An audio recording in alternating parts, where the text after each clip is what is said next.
Siklus hidrologi merupakan konsep aliran air yang terus-menerus di bawah, di atas, dan di permukaan bumi. Inti dari siklus hidrologi ini ialah adanya perpindahan tempat dan perubahan bentuk pada air.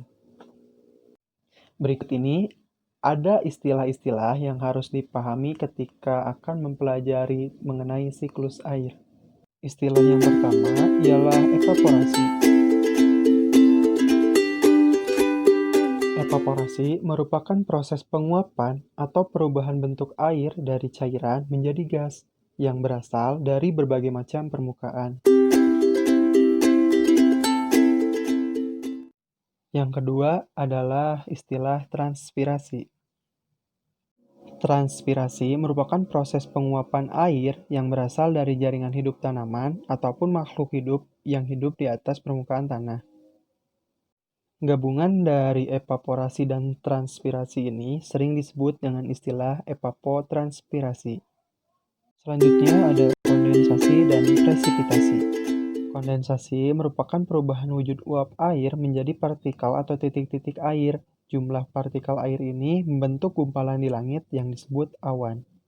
Presipitasi merupakan perubahan bentuk air dari gumpalan atau awan menjadi butiran air. Disebut juga sebagai proses jatuhnya air dari atmosfer ke permukaan bumi.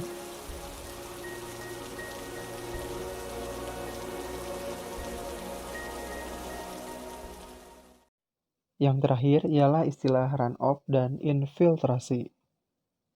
Runoff atau limpasan permukaan merupakan aliran air di atas permukaan tanah. Hal ini dipengaruhi oleh kemampuan tanah yang tidak mampu menyerap air. Sedangkan infiltrasi merupakan penyerapan air hujan ke dalam pori-pori tanah yang akan menjadikan stok atau persediaan daripada air tanah.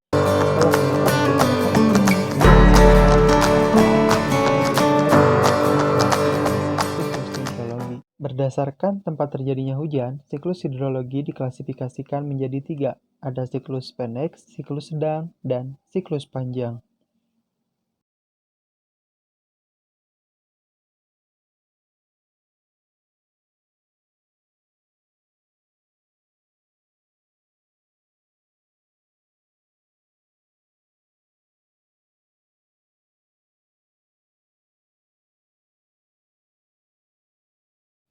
Berikut ini telah disajikan mengenai skema daur hidrologi.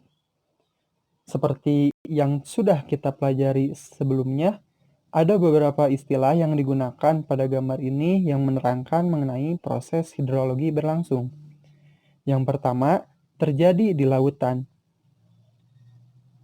Faktanya, air di lautan mencapai 97,5% dari persediaan total air di bumi kita, yaitu yang mencapai 1,4 miliar kilometer kubik.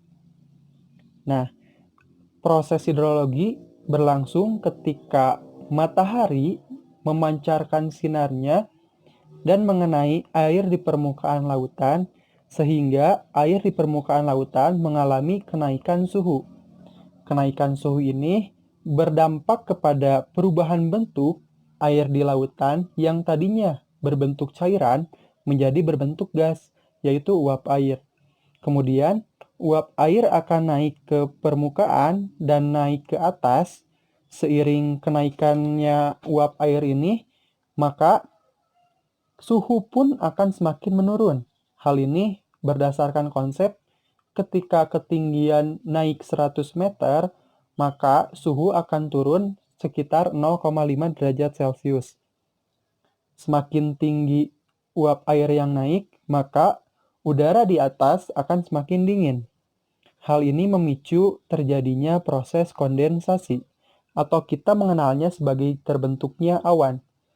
Jadi awan ini terbentuk karena dipengaruhi oleh suhu udara yang rendah pada ketinggian tertentu.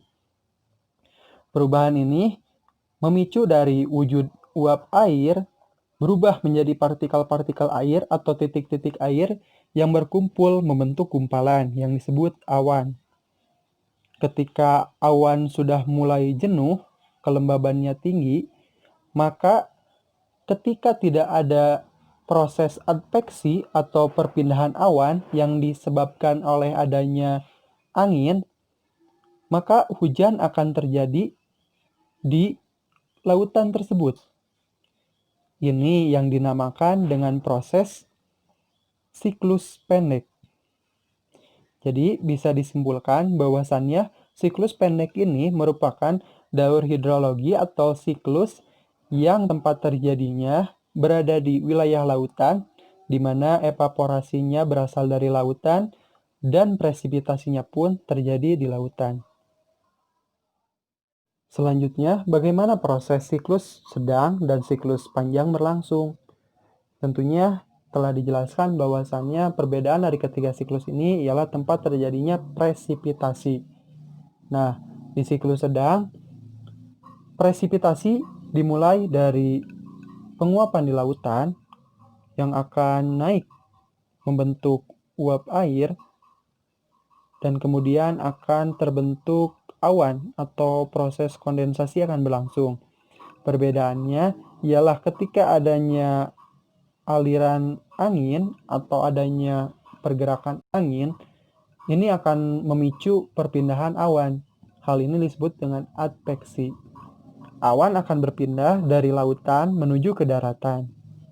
Sesampainya di daratan, ada dua kemungkinan.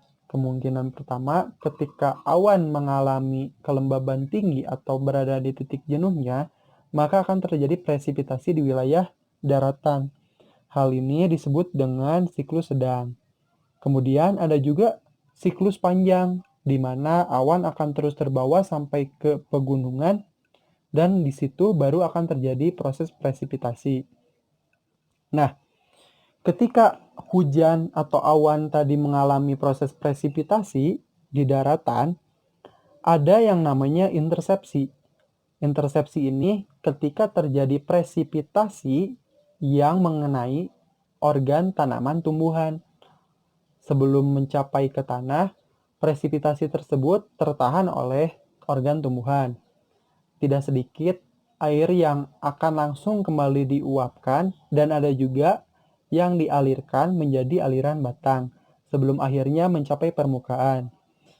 Di permukaan ini, air akan ada yang diserap oleh tanaman atau oleh tanah, dikenal dengan istilah infiltrasi. Ada juga air yang menjadi air limpasan atau dikenal dengan istilah runoff. Pada gambar ini, kita bisa melihat bahwasannya air yang dilimpaskan itu dinamakan dengan overland flow.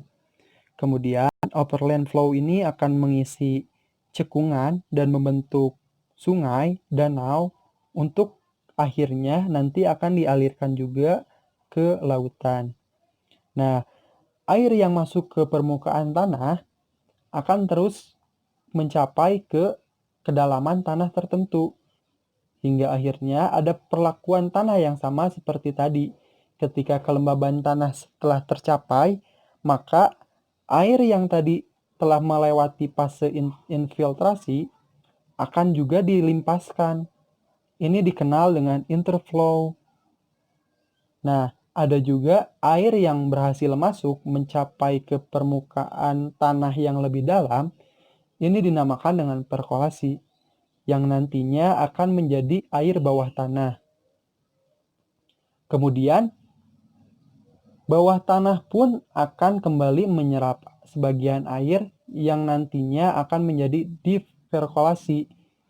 Nantinya akan kembali ke lautan. Nah, ada pula air yang tidak terserap tadi menjadi base flow yang akan disalurkan ke lautan. Inti dari siklus ini ialah perputarannya akan selalu berakhir ke lautan. Hanya saja yang membedakannya ada beberapa proses yang dilalui dan tidak dilalui oleh air.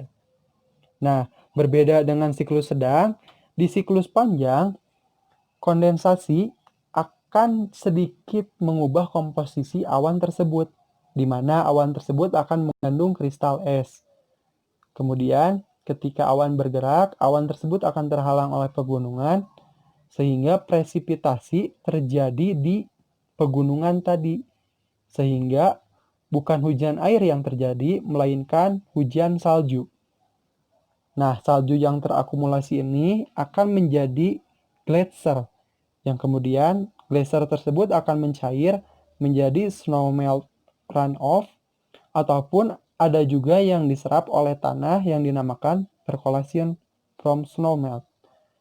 Hingga akhirnya nanti air yang diserap tadi akan disalurkan atau tersalurkan kembali ke lautan. Hal ini juga terpengaruh oleh adanya panas bumi atau panas di dalam permukaan bumi yang akan menahan air sehingga tidak terus-terusan masuk ke kedalaman yang semakin dalam, sehingga air akan ditahan dan akhirnya air akan membentuk lintasan menuju ke lautan. Begitulah siklus hidrologi berlangsung. Sungai merupakan salah satu elemen penting terciptanya siklus hidrologi. Jangan cemari, ayo jaga sungai demi tersedianya air untuk masa depan.